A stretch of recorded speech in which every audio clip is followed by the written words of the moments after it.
They popularized fully electric cars and created a massive demand among the public. With a market cap of around $380 billion, Tesla is growing by the day. But to keep up with orders, Tesla built a futuristic facility called the Gigafactory. Today, we're taking a look inside the Tesla Gigafactory. Tesla currently produces about 350,000 cars a year, far fewer than the public demands. But they have ambitions to ramp up production to more than 20 million cars a year.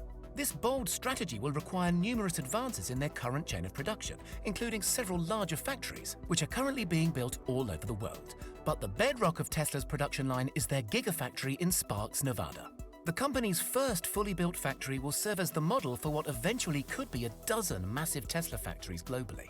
In order to transition the world to sustainable energy, we really needed to build this big, build this boldly, and really build as many battery cells as we possibly could to really accelerate this transition, Chris Lister, Tesla's vice president for operations, told CNBC. Only about 30% of the factory is currently built out, but upon completion, it could be the world's largest building by footprint. Tesla, meanwhile, said US orders for the Model 3 had outpaced its available output for the past 2 years. The Gigafactory, which is open around the clock, currently has 7,000 employees. The Gigafactory cranks out approximately 2 battery packs every minute. Its production is currently estimated to be 5,000 a week, with room to grow, according to Sam Jaff, managing director with Cairn Energy Research Advisors in Boulder, Colorado. Jaff studies the electric vehicle market, specifically focusing on the costs to build the battery packs and cells that provide the energy inside those packs. Jaff's analysis pegs Tesla's cost to manufacture a battery cell at $116 per kilowatt-hour, which he says is far ahead of the industry. He estimates other automakers building electric vehicles have battery cell costs close to $146 per kilowatt-hour. Tesla's Project Roadrunner aims to reduce costs to $100 per kilowatt-hour by 2021. Tesla has shown an ability and a drive to reduce both cell costs and battery pack costs, he said. They have been planning for this moment with this tremendous cost advantage for a long time, and in general, they have executed well on it. That's not to say there haven't been growing pains at the Gigafactory. Tesla initially partnered with Panasonic to produce its proprietary batteries. Panasonic claimed they could increase energy density within Tesla's batteries. And after years of allegedly fraught relationships between the two companies, they recently inked another deal that is due to last until 2023. Panasonic is not Tesla's exclusive battery supplier anymore, since they began partnerships with LG Chem and CATL to supply cells in China.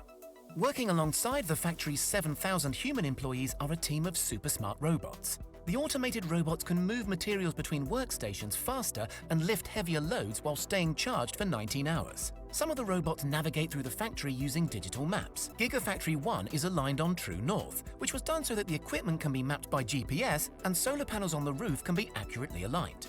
The factory has also been designed to become entirely energy self-reliant. Tesla intends to power the structure through a combination of on-site solar, wind, and geothermal sources. When completed, the building will have the largest footprint in the world and the second largest volume.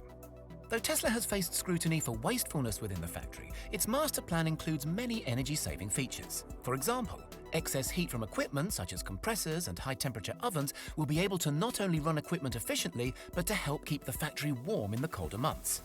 The roof will eventually contain 200,000 solar panels. These will expand across 1.8 million square feet of the factory. The location is a key component of the Gigafactory's ability to use solar energy, as it's located in a desert that gets a large amount of sunlight. Tesla's Gigafactory also has a water cooling system that repels extremely low temperatures. Because of the way the air is here in Nevada, it's dry and really hot during the day, but it's very cool at night. We do have a 10 million gallon water tank out back, and it allows that water to cool down. We use it for air conditioning. A lot of the equipment requires chilled water to operate to keep it running, said Lauren Cito, a Tesla employee. Tesla's Vice President of Operations, Chris Lister, also spoke in the video. We really wanted to get to a point where this is going to become a fully net zero facility, leaving zero carbon footprint, creating products that also leave zero carbon footprint. Nevertheless, Giga Nevada has turned a profit for the first time in 2020, thanks in particular to the substantial increase in demand for Tesla cars.